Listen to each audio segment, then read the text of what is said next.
When Phase 5 comes out, warrior tanks will no longer sunder armor.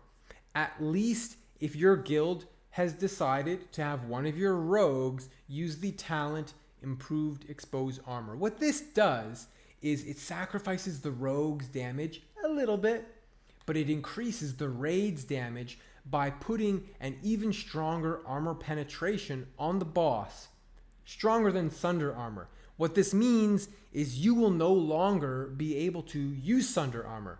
If you still have that red error text on your screen, which you should remove because it's pretty ugly, but if you still have that on there, it'll say a stronger spell already exists and you will not be able to do Sunder. Your character will just stand there.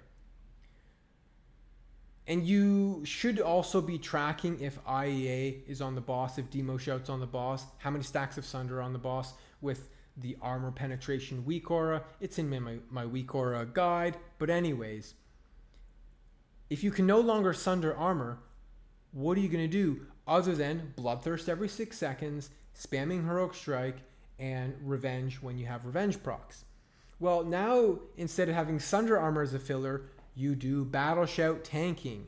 And it's very simple. And I'll show you a video shortly of me doing Battle Shout tanking. And what it does, or what it is you just, anytime you would normally press Sunder, you press Battle Shout. So make sure your Battle Shout keybind is in a comfortable position. You don't want it to be letter P, because you only have to hit it every 2 minutes. Well, now you have to hit it quite frequently. So you might have to rejig that a little bit. But basically, how the threat with Battle Shout works is it's 55 threat per friendly target, including yourself, who gets buffed. So there's 5 people in your party, or if you have a hunter and a warlock, you could have up to 7 because of the 2 pets. If the warlock has an imp out. And so potentially you could be buffing 7 people.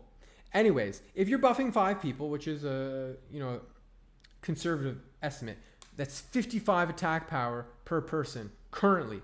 But the thing is, in the new phase, a new Battle Shout book comes out, and now it's 70 threat times 5 is 350 threat, and Sunder is 260 threat. So already, regardless of whether you're using IA or not, in reality, probably you're going to get better threat from using Battle Shout than from Sunder, assuming people are close enough to you. Now, one important thing to keep in mind is that when you use Battle Shout, if you are in combat with one mob, all of that threat is generated on that one mob. If there's 2 mobs, it gets split. And so it can be a decent AoE tanking thing. For example, if you're running into a pack of mobs and you want them all to be attacking you and you have rage, use Battle Shout a couple times once you're in combat and you'll generate some threat on them. But if you're trying to do single target threat and there happens to be multiple mobs that people are in combat with and that you're in combat with, you would want to do Sunder if there's not IEA being done.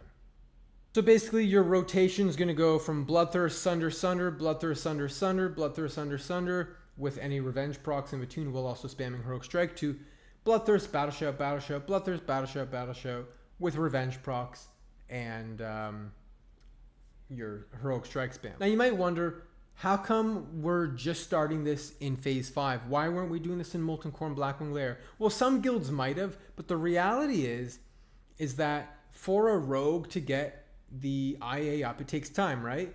It's going to take probably 4 or 5 GCDs, and with energy regeneration, that's where the Renataki's trinket that comes out in Phase 4 comes in, because you can go attack, Renataki's attack, probably you'll have 5 combo points, and then you can do IA, other than just relying on your Adrenaline Rush and Thistletea cooldowns, which is 5 minutes each.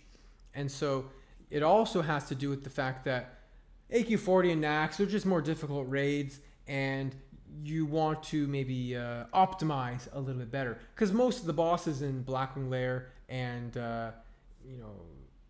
Molten Core, they can die so quickly. So that's all there is to it. Let's finish the video with I'll just show you some footage of me doing Battle Shout tanking, okay?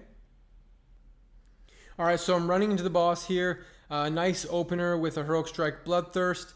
And you can see on the bottom right there, I did a couple Sunders, but once IA is up, you can see a Battle Shout there. And so, I'm just spamming a Heroic Strike. There's a Battle Shout, Heroic Strike, Heroic Strike, Heroic Strike. There's a Bloodthirst. And, I've got, I'm managing my Rage.